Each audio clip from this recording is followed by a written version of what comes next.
ਇਸੇ ਤਰ੍ਹਾਂ San Diego California ਤੋਂ ਖਬਰ ਆ ਰਹੀ ਆ, ਉੱਥੇ ਜਿਹੜੇ ਪ੍ਰੋਟੈਸਟਰਸ ਆ ਉਹਨਾਂ ਦੀ ਵੀ ਜਿਹੜੀ ਝੜਪ ਆ ਉਹ ਆਈਸ ਦੇ ਏਜੰਟਸ ਨਾਲ ਹੋਈ ਆ।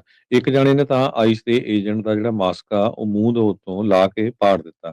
ਆਈਸ ਦੇ ਜਿਹੜੇ ਅਗੇਂਸਟ ਪ੍ਰੋਟੈਸਟਰਸ ਆ ਉਹ ਡਿਫੈਂਸ ਦੇ ਵਿੱਚ ਸੀਗੇ। ਡੈਨਿਸ ਜਕੂਨ ਜੋ ਗੋਟੇਮਾਲਾ ਨੈਸ਼ਨਲ ਹੈਗਾ ਆ, ਅੰਡਰ ਇਨਵੈਸਟੀਗੇਸ਼ਨ ਆ, ਉਹਦੇ ਹੱਕ ਦੇ ਵਿੱਚ ਆਏ ਹੋਏ ਸੀਗੇ।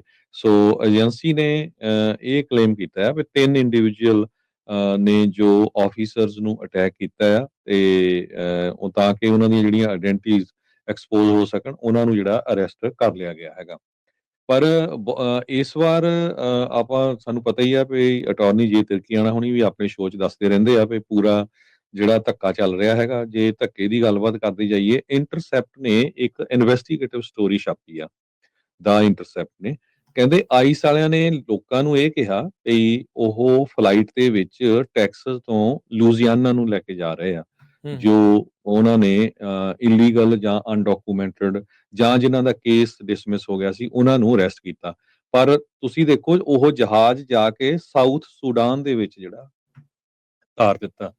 ਸੋ ਇਹ ਇੰਟਰਸੈਪਟ ਨੇ ਇਨਵੈਸਟੀਗੇਟਿਵ ਰਿਪੋਰਟ ਅੱਜ ਇੱਕ ਛਾਪੀ ਆ ਵੀ ਇੱਕ ਤਰ੍ਹਾਂ ਆਈਸ ਵਾਲਿਆਂ ਨੇ ਮਈ ਮਹੀਨੇ ਦੇ ਵਿੱਚ ਜੋ ਟੈਕਸਸ ਤੋਂ ਕਹਿੰਦੇ ਵੀ ਤੁਹਾਨੂੰ ਲੁਜ਼ੀਆਨਾ ਜੇਲ੍ਹ 'ਚ ਲੈ ਕੇ ਜਾਣਾ, ਲੈ ਗਏ ਉਹਨਾਂ ਨੂੰ ਜਿਬੋਟੀ ਜੋ ਸਾਊਥ ਸੁਡਾਨ ਦੇ ਵਿੱਚ ਹੈਗਾ ਆ। ਤੇ ਕਹਿੰਦੇ ਵੀ ਉੱਥੇ ਜਾ ਕੇ ਉਹਨਾਂ ਨੂੰ ਕਈ ਹਫ਼ਤੇ ਸ਼ੈਕਲਸ ਦੇ ਵਿੱਚ ਉਹਨਾਂ ਦੇ ਜੋ ਲੱਤਾਂ ਨੂੰ ਪਾਏ ਹੋਏ ਸੀ, ਸ਼ਿਪਿੰਗ ਕੰਟੇਨਰਸ ਦੇ ਵਿੱਚ ਰੱਖਿਆ।